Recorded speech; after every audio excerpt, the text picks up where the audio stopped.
Ya minimalnya kita tahulah teman kita dalam urusan paling minimal itu urusan sholatnya, ngajinya. Ya main oke lah, enggak apa-apa. Tapi kita harus tahu itu. Kalau sampai permainannya itu melenakan, urusan sholat airnya ditinggal, ngorbankan sholatnya daripada urusan sama temannya, ya disitulah kita harus berani tegur.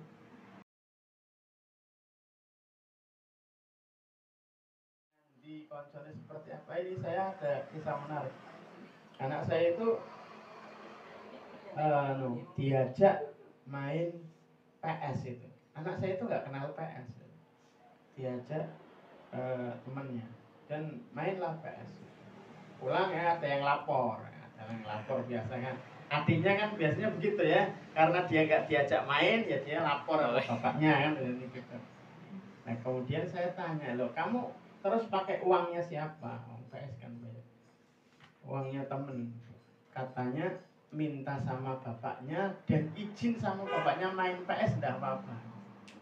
Nah ini problem kan, karena value di tempat saya main PS itu nggak ada filenya. Kayak gitu, ujuk-ujuk main PS.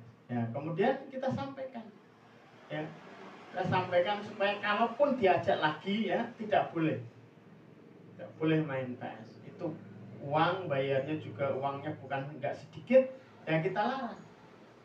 Nggak boleh main kayak gitu. Pernah suatu saat lagi, dan itu anak baru kelas 2 SD ya. Dia tiba-tiba pesan temennya beli bon cabe yang harganya 8.500 pakai uangnya sendiri ya. Saya tanya, loh kenapa kok harus titip sama temennya, kenapa kok tidak bilang sama orang tua? Tak larang lagi, kalau beli sesuatu yang harganya mahal tidak boleh titip orang lain, tapi harus lewat bapak atau ibu. Ya itu nilai yang mau kita tanamkan ya. Jadi kita tahu persis ya, artinya anak kita itu mainnya sama siapa, seperti apa, itu kita harus tahu persis ya. Supaya apa? Supaya kita tidak menyesal, karena nilai yang kita tanam itu jangan-jangan dirusak oleh temannya. Nah, kita nggak diajari motor-motoran, boncengan limo ya kan, sama temennya yang sudah boleh naik motor di usia kelas 5 SD, kelas 6 SD diajak ya. Tapi kalau anaknya sudah dewasa itu menjadi dewasa bagaimana Pak? Gimana?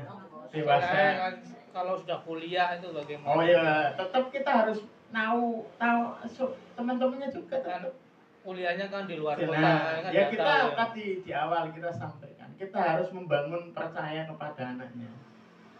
Percaya kepada anak saya pasti teman-temannya baik. Tapi kita harus ngecek juga. Paling tidak bertanya. Kan tanya normal, bener enggak? Lah lek kowe nyang kono koncone sapa? Omae do nyang dinan. Kan normal itu. Dan kalau anak yang tidak punya tendensi apa-apa, dia akan cerita normal saja. Benar apa tidak? Kapan-kapan koncone gue dijak brandnya dolan kan gitu. Jadi nanti kita tahu kan, minimal begitu, karena kita itu sangat dipengaruhi oleh teman kita. Nah, pernah ya, coba perhatikan nanti kalau anaknya usia kelas 6, sekolah selanjutnya pasti tergantung sama temannya. Benar apa tidak? Ya kan? Nah, iya masa aku sekolahnya aduh dhewe kanca-kanca kowe nyangkon kabeh kok. Nah, ini ya. Jadi sekarang dirahmati Allah Subhanahu wa taala, kita boleh milih-milih teman ya. Kita sampaikan ke anak kita, boleh milih teman, boleh. Temannya itu yang buat kebaikan. Nah, itu. Ya. Ya, yang paling menarik itu dari kalimat yang di sini adalah bagaimana kemudian Nuh itu membahas tentang janganlah engkau bersama orang-orang kafir. Tapi kan di sini kan nggak ada, termasuk nggak ada orang kafir Pak Ustadz ya. Termasuk Di sini. Iya. Kalau di sini nggak ada.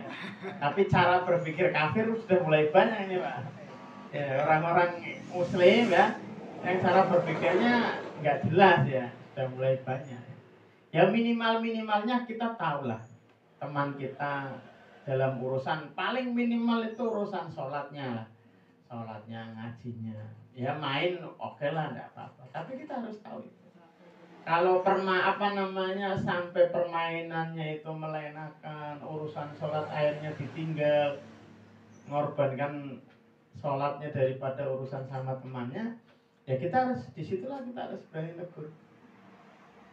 Bapak orang ngelarang kowe dolanan karo sapa wae, tapi yang urusan sholat, ya kan, urusan ngaji, wayahe sinau, kan wajar kayak gitu. Nah, dan bukan wajar lah, kita kewajiban orang tua. Nah, maka perhatikan bagaimana gelombang sudah naik menenggelamkan bumi ya. Nuh itu malah bahasnya masalah kowe aja konconan karo wong kafir itu. Nah, ini kan secara logika jarang lah kita pasti yang ngomong sekian-sekian mlebu nang praune bapak. Sudah selesai. Benar apa tidak? Orang tidak akan pernah membahas temanya itu. Ya, ternyata Nuh itu membahasnya tentang keselamatan, bukan tentang keselamatan dunianya ya, sehat gitu kan. Tapi keselamatan tidak tenggelam maksudnya. Tapi bahasnya Nuh itu sampai kepada jangan sampai anaknya itu dapat musibah yang lebih ngeri adalah musibah terhadap agama. Walaupun akhirnya qadarullah memang takdirnya anaknya Nuh itu ya seperti tenggelam juga ya. Tapi Nuh melakukan pencegahan. Hatta itu di sesi-sesi terakhir, detik-detik terakhir kan, kapalnya itu gelombangnya setinggi gunung. Nggak kita bayangkan. Nah, yang tsunami itu paling setinggi apa? Pohon kelapa. Kelapa sama gunung kan bukan apa-apanya. Ya, bukan apa-apanya. Tapi Nuh itu masih sempat-sempatnya bahas. Karena tidak ada musibah yang lebih memprihatinkan daripada musibah agama.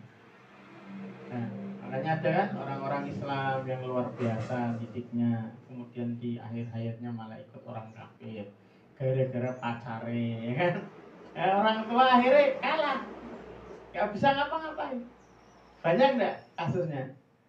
Nah, banyak. Makanya ujian-ujiannya orang tua itu nggak akan akan berhenti ya.